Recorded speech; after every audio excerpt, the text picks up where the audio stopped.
Hello everyone, NadLabs here. Today we're going to be making this curvy line system in Godot where you can see we can modify the bezier curves as they're called, or curve 2D. We can modify, how curvy they are, and also we can drag around points, and then some of them have predefined in and outs, which we'll learn about in a second, or some of them don't, and you can actually modify them on the fly like this, and you can do a whole bunch of things with this. It's also possible to make the line kind of jiggle around, but I will show this a little bit later.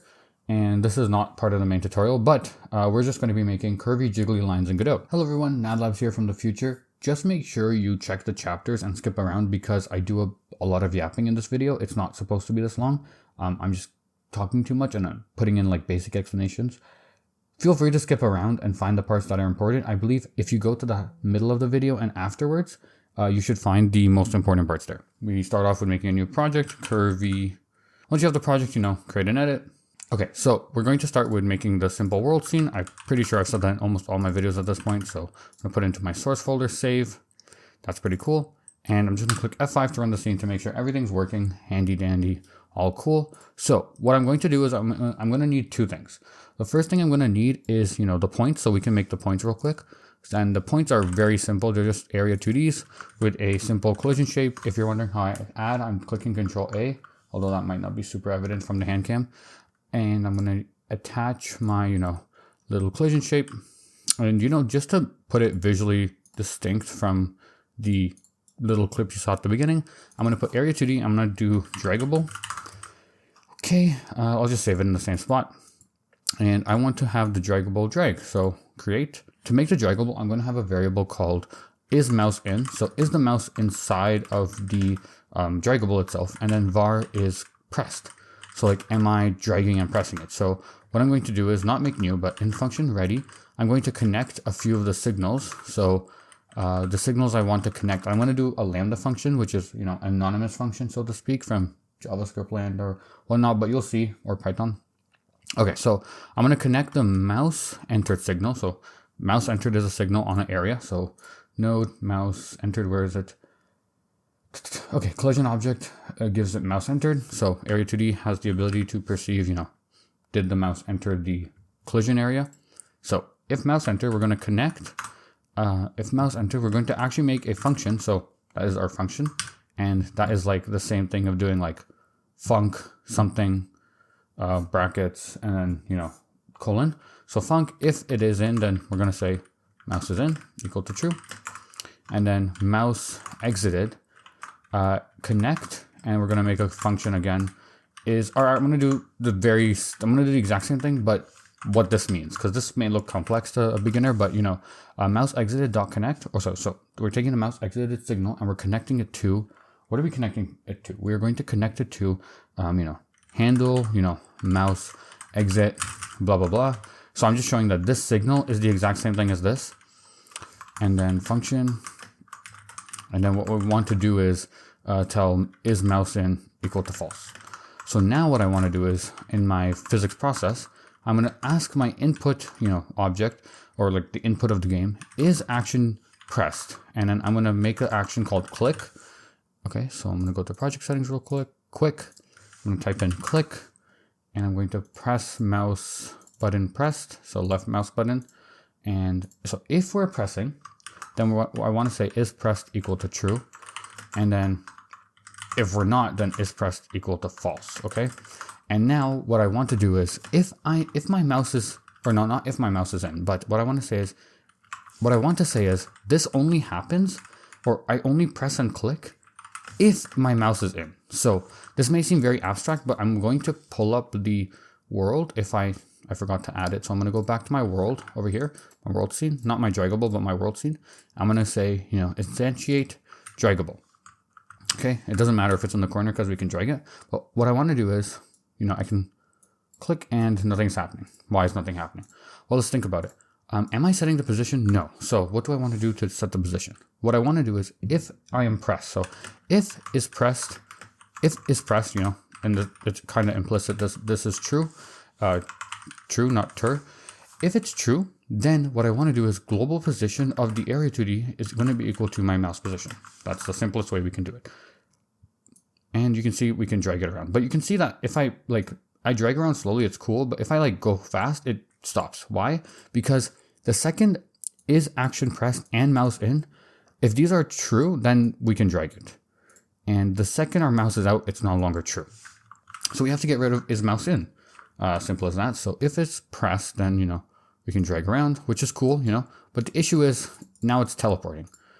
This tutorial isn't about draggables, but to cut it short, all we have to do is, the secret here is we have to make sure that we can only set is mouse in equal to false if we're not pressing. Because if we're pressing, then we don't want to set our mouse equal to in false, right?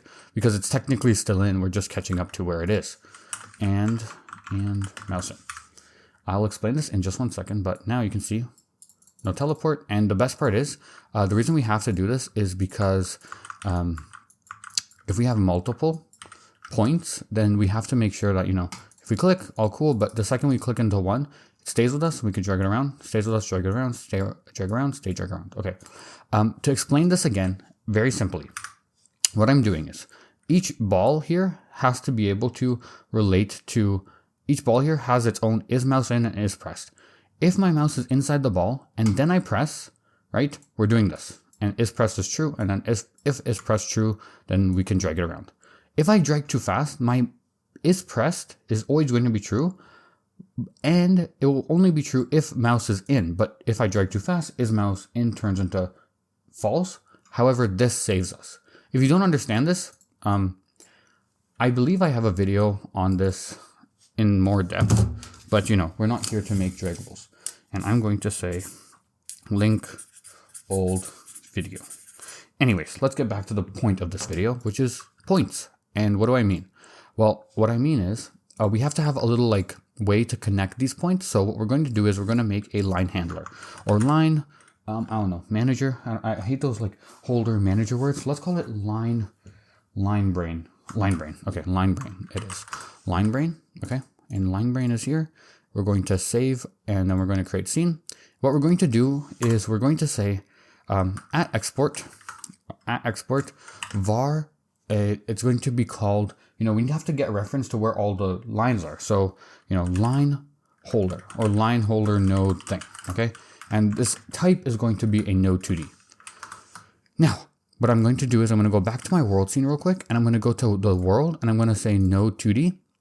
And this is going to be, you know, the black hole of points, right? I'm trying to make it sound silly just so you understand that this, it doesn't matter what it's called. If we have a node and we can just kind of like a folder, stuff all of our points in there, then we have an ability to, you know, first of all, drag all these points at once, but we also have the ability to loop over, you know, this black hole of points.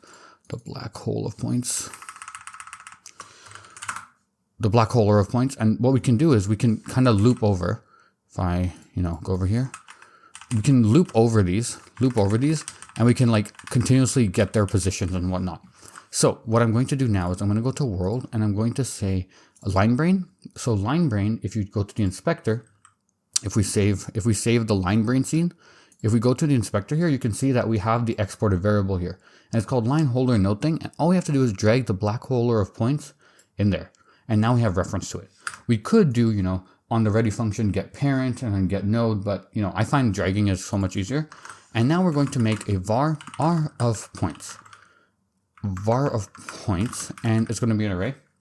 And in our ready function, we're going to say for node in line holder thing dot get children. We're going to say r of points dot append node.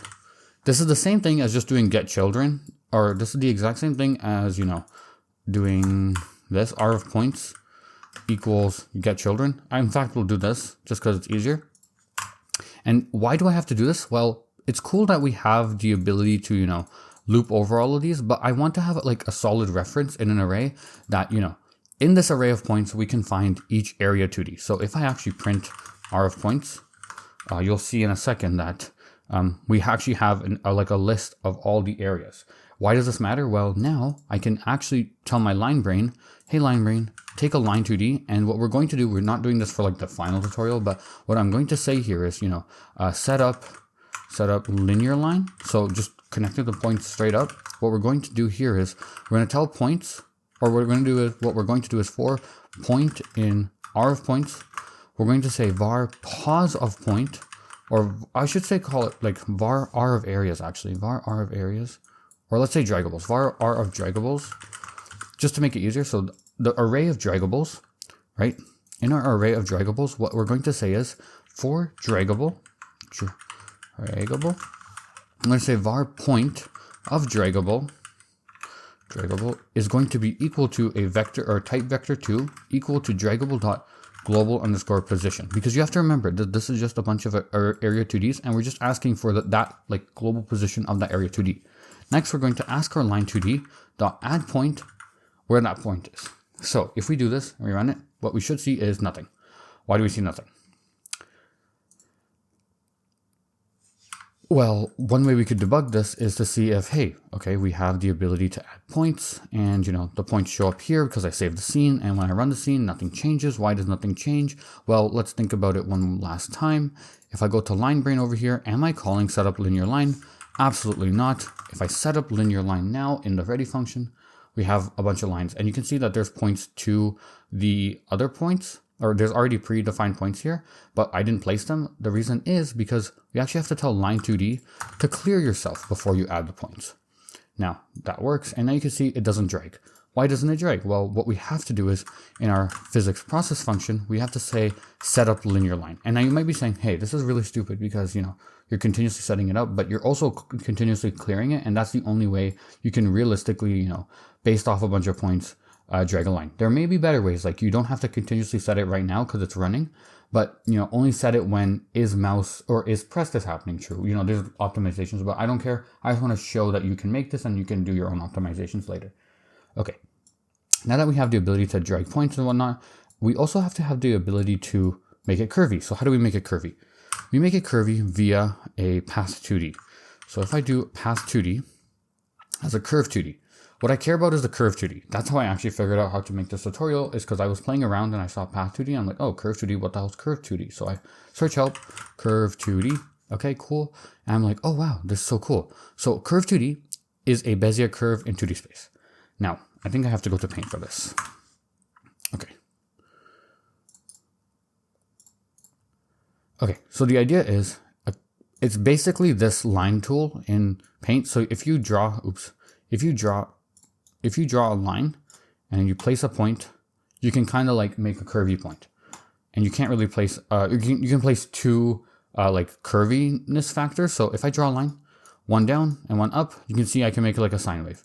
The idea behind a Bezier curve is if I take my brush and let's say this is like the in or out point, I'm not sure, but we can actually make a line here, and this point over here gets reference to this point over here and this point over here, and it kind of calculates the best angle between them, or it calculates the best curve between them.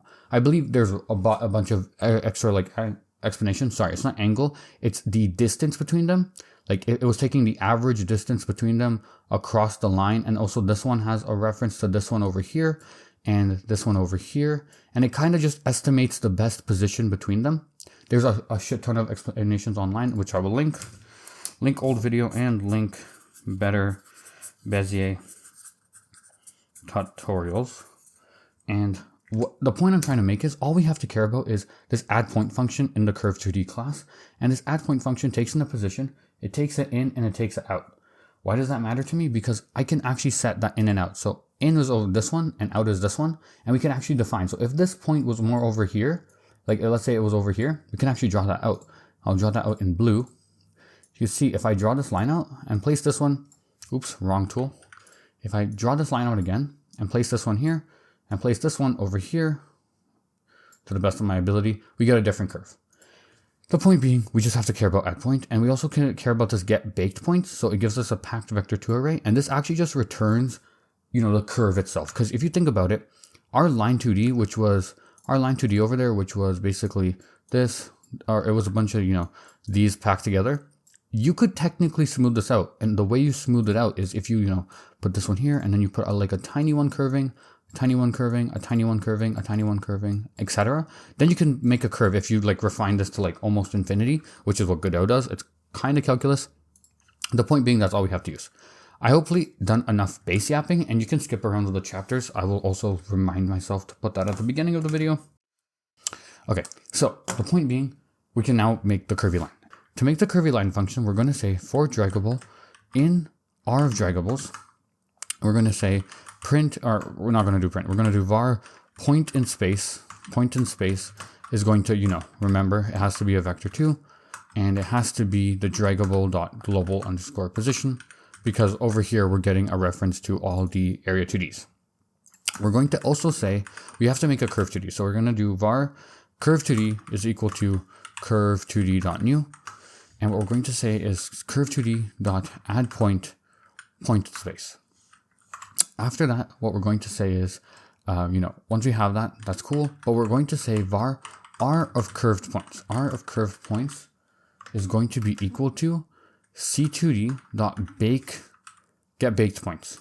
Get baked points, as I explained earlier, if I did, get baked points essentially says, give me an array of like all those small points all together.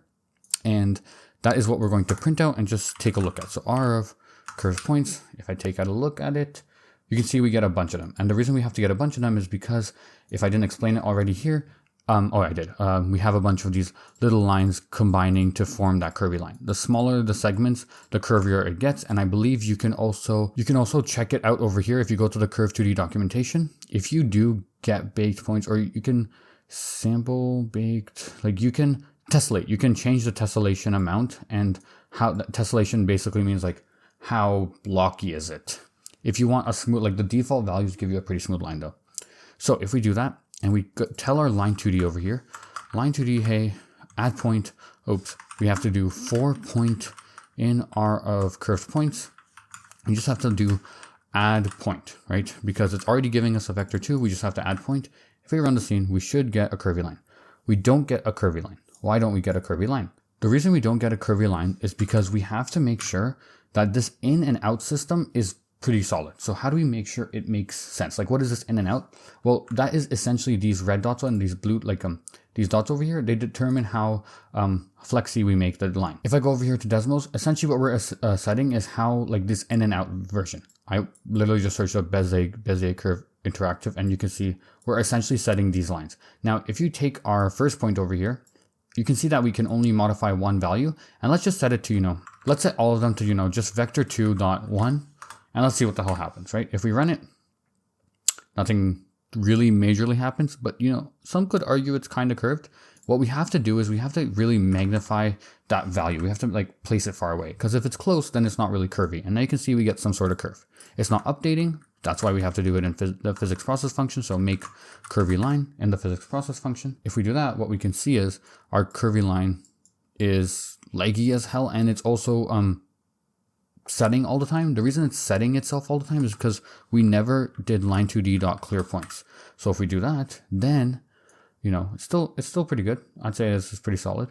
But the issue is it looks ugly, right? It looks horrible. And also, like, what is that? Okay, interesting. Now let's take a look at what's happening. So we're getting the point in space. That's cool.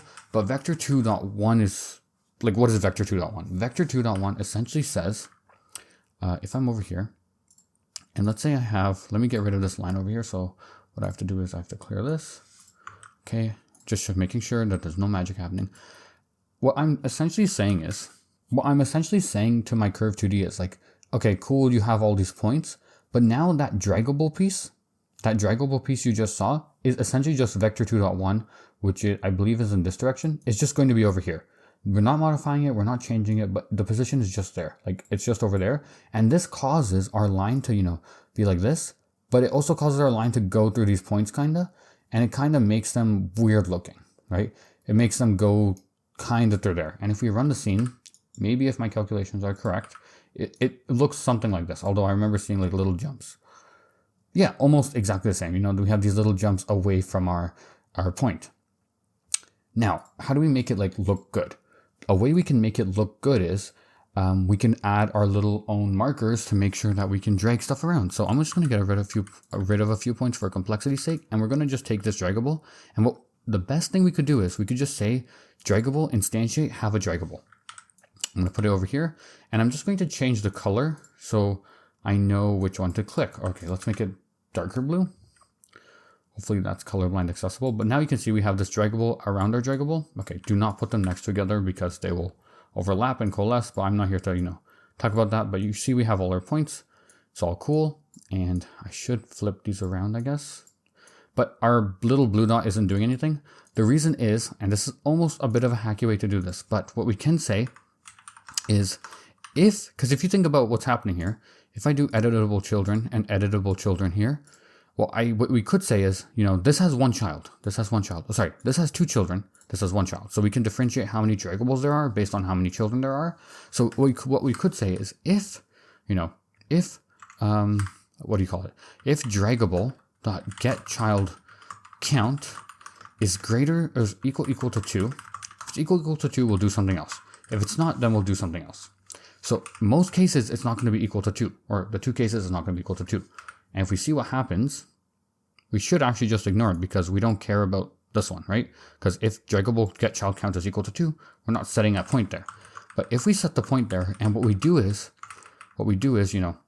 in point, it doesn't actually have to be called in and out point. It could be called like A and B point. It doesn't really matter. But in and out point is the terminology Godot uses, so I'll call it. So in point, what is going to be called? It's going to be called draggable.getChild. So right now we are in our array of areas. We're asking inside the area, go inside the area and go get its child. Right? So area, get child, area. That is essentially how this system over here works in the top left. And the best part is get child. We could just do get child 1 because 0 is collision shape, 1 is this, the draggable, and we can do global underscore position. And I'm just going to set the type to vector 2. And now I believe what it should do is something funky, but we're able to curve our curve. What we should do is we should do minus global position. And sorry, not global position of, I was about to point on my screen, but not global position of line brain, but of the draggable global position.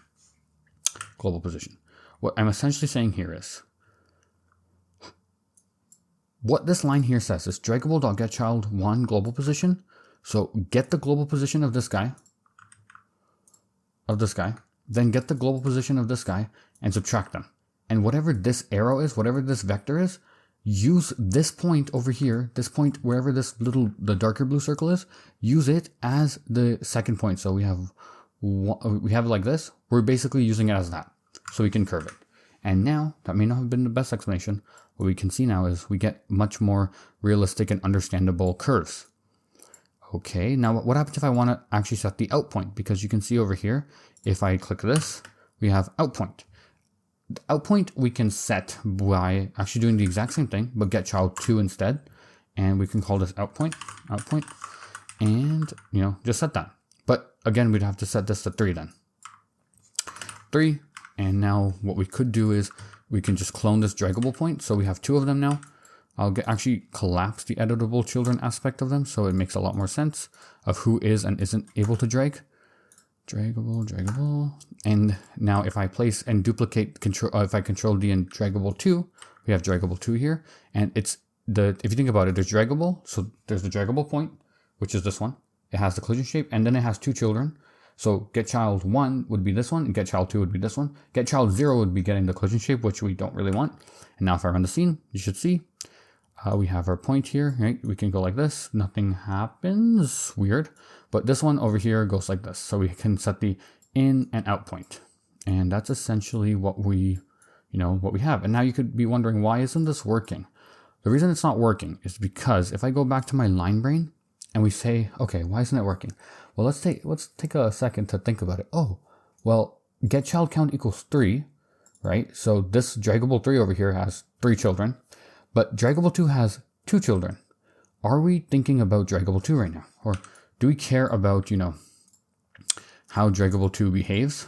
Do we care about how draggable 2 behaves? No, because we're not actually taking into account else if, and we have to make sure that our draggable count cares about else if your child count is 2. If your child count is 2, we'll just copy paste this code here, but get rid of the out point stuff.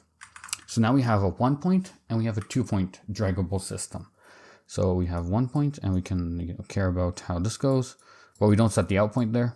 And then this one would look better like this. And now we have draggable curves in Godot. Of course, you can change this to your heart content. I will say one thing. This is more of an implementation thing. It's not a logical thing. But you can notice, if we tell our draggable 6, and I believe this shouldn't work, but I would be surprised. I wouldn't be surprised if it does work. If we tell draggable 6, which is the end of our line, if we tell draggable 6 to have 2 points, it may crash or it may not. Oh, it doesn't. But only one of them will work, because only one of them works because if you think about it, draggable, or if we think about it in our path 2D, so our path 2D here, which we're not even using, by the way, I can delete it, but I wanted to get reference to this curve 2D. I don't even need reference to that curve 2D. What I have to do is I have to go to curve 2D docs and, oh, sorry, I did need reference to it. The reason I needed reference to this is because I needed to actually show, oh, I guess I could have just used Godot for this, but what I need to show is if I place a bunch of these points down and I edit their curvature. So take a look at this position over here. If I edit the line, right, I get the 2 lines to edit with, or I get these 2 points, which technically makes like the curviest version of it. You can see there's an in and an out, in and an out. And you can see for the last one, there's just an in, and for the first one, there's just an out. So that's something to keep in mind. So if I just run it, I believe it should clear itself. Okay, yeah, there we go. And now we have our, 2-point system working. If you want to make the curvy version or like the jiggly version that I showed at the beginning of the video, what you could do is if you go to the, I'm not releasing or putting the code out for this. I'm just showing what you could do. If I do Android gestures clone, which I believe is the project, what you can see is I can set the point curve in to some random amount each frame. So in my physics process function, I'm just changing the in and out little by little every frame. And that lets me have these mouse effects of, the jiggly line. That is one way you can just, you can get super creative with this, but I'm just showing the basic implementation in the most roundabout way possible. And I apologize. Where is it? Line brain? Okay. If I just run the scene, you can get this. And the best part is it works with it works with like a lot of lines. So if I just get rid of print r of curved points, because I don't like this message, if I just, straight up just duplicate. And if I run the scene now, what we should see is, yeah, we have a bunch of points that we can kind of transition around and between and have a bunch of fun with. So yeah. Hopefully you learned how to make curved points in Godot. Oh my god, I'm getting confused. But the only issue is like, based on our current draggable technology or the current draggable area 2D implementation, if you overlap 2 draggables, then you get this issue. But I'll leave that as an exercise for the viewer to figure out. But with that being said, I am done this tutorial, and yeah, this is the basic way you could essentially implement draggable and curvable lines in Godot and have them, editable like this. That's all I have to say, and have an amazing day. We get a shit ton of, or I shouldn't say that.